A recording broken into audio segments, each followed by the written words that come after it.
A real head turner, the Pagani Design PD-1718, a fully functional meca-quartz chronograph, all stainless steel, boxy, synthetic sapphire crystal, and actually good lume. Now, there is a lot to talk about in regards to this chrono, so let's dive right in. Now, the link to the listing is in the description below the video. Do check it out if you're after a sharp price. And now let's go and talk about this in detail.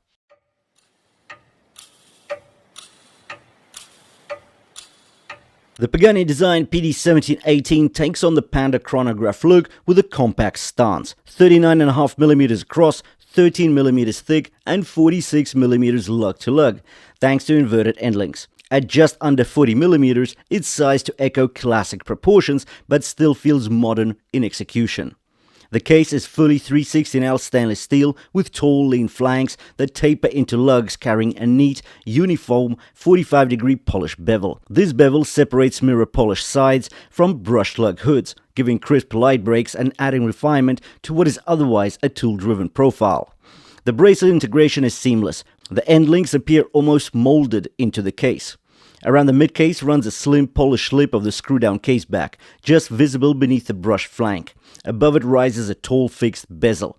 Its vertical edge is brushed, but Pagani have added a thin polished chamfer that lifts into a high-gloss ceramic tachymeter insert. White numerals pop cleanly against the gloss black, lending both contrast and legibility. Capping this is a slightly boxed synthetic sapphire crystal with a gentle dome, treated with anti-reflective coating. Under certain angles, you'll catch the green-violet sheen of the anti-reflective layer, a welcome detail that makes the dial easier to read under glare. On the right, the crown and pushers dominate. The 5.9mm crown is screw-in, signed, and easy to grip. Its detents are crisp. Flanking it are screw-down chronograph pushers, collars brushed for contrast, plungers polished for sparkle. The reasoning is practical. Screwed collars prevent accidental actuation, protecting the chronograph module from shock input if knocked mid-timing. Overall, the design is deliberate, polished accents breaking up brushing, robust case geometry, and practical protections. Let's talk about the crown action and the pusher action, because that is key on a chronograph, after all. The pushers here deliver exactly what you want from a meca-quartz chronograph. Clean mechanical tactility. Start, stop, reset. Each stage has a crisp detent. No mush, no rubbery give. And when you hit reset, that central chronograph hand snaps back to 12 with the instantaneous flyback you'd expect from a calm lever system.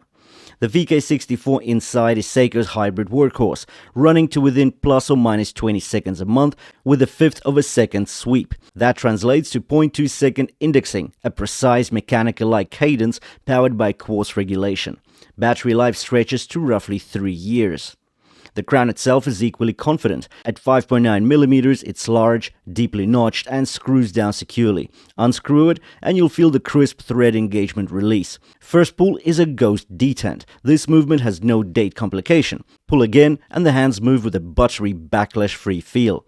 There's no slack in the motion, no hesitation between crown rotation and hand response. It's fluid, precise, and makes time setting an almost luxurious action. Push the crown home, screw it back down, and the engagement is consistently secure. The bracelet here is a classic 3-link design, but with details that elevate it beyond its price bracket. First, the links are held with proper screw pins, not push pins. The tolerances sit in the middle of the pack. No rattle, but no Rolex-level crispness either. Simply functional, honest, and perfectly wearable. What adds real character are the rivet-like recesses that run along the outer edge of each link, giving the bracelet a structured, almost vintage tool feel. On top of that, the polished pips on the outer faces catch light and create tiny flashes as the wrist moves. Together, these details break up the brushing and give the bracelet far more visual identity than a plain 3-link could ever manage. The inverted solid end links integrate smoothly into the lugs, keeping the effective lug-to-lug length close to the measured 46mm. That means this bracelet can drape comfortably even on a 6-inch wrist. Just take a look at how it sits on my 6.5-inch wrist. There are no overhangs. This is a planted watch.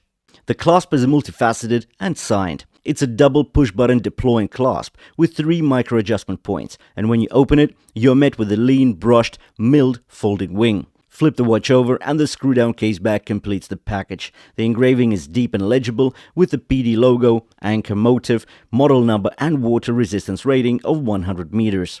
Let's talk center stage because this watch has a lot to show off. Framing the dial is a high-gloss tachymeter bezel. Its white print sharp against a black lacquered surface. Under the slightly box synthetic sapphire with its subtle dome and anti-reflective shimmer, that gloss picks up the piano black of the dial itself, tying bezel and dial into one reflective plane. It's a deliberate continuity that makes the watch look more expensive than it is. The rehaut is shallow and brushed, acting as a soft transition into the minute track. Around the periphery, the chapter ring is crispy printed in white, with circular plots making the hours, a baton at 6 and the inverted triangle at 12. All indices are applied, polished in chrome, and catch light cleanly under sapphire. At night, they reveal a green glow, better than expected for a PD watch, with brightness and persistence that makes the dial genuinely functional after dark. There's something interesting happening with Pagani Design watches in 2025. I think they got tired of the jokes that go around the PD lume level, so now it's getting good. Not excellent, but way better than it was before. The handset keeps the balance clean, a central chrono pointer with a red-tipped arrow, reaching right out of the minute scale, flanked by the broad hour and minute batons with lume-filled centers. The sub-registers at 3 and 9 are the 24-hour time and 60-minute chrono counters. These are executed in sunburst ivory, providing contrast against the main dial without overwhelming it. The symmetry is strong, though the absence of a date window leaves the dial purest but perhaps slightly bare.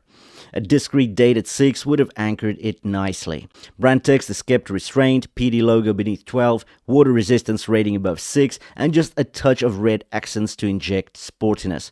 It's minimal, balanced and clear, the kind of dial design where every element earns its place. So what do you reckon? Is this just another chronograph, or is this something special coming out of Pagani Design? Now, if you recall, a couple of months back, there was a pink flamingo one that I reviewed. That one was good. This one is very similar to it indeed, but this is more of a traditional panda look. And I like it, I really do. I love the bracelet, what they've done with it, those rivets, the pips. Everything about this watch is just serious stuff, and considering a price point of $70 before tax, this is serious value. Anyways, the link to the listing is in the description. Check it out if you're after a sharp price. Thanks for watching, and I'll see you in the next one.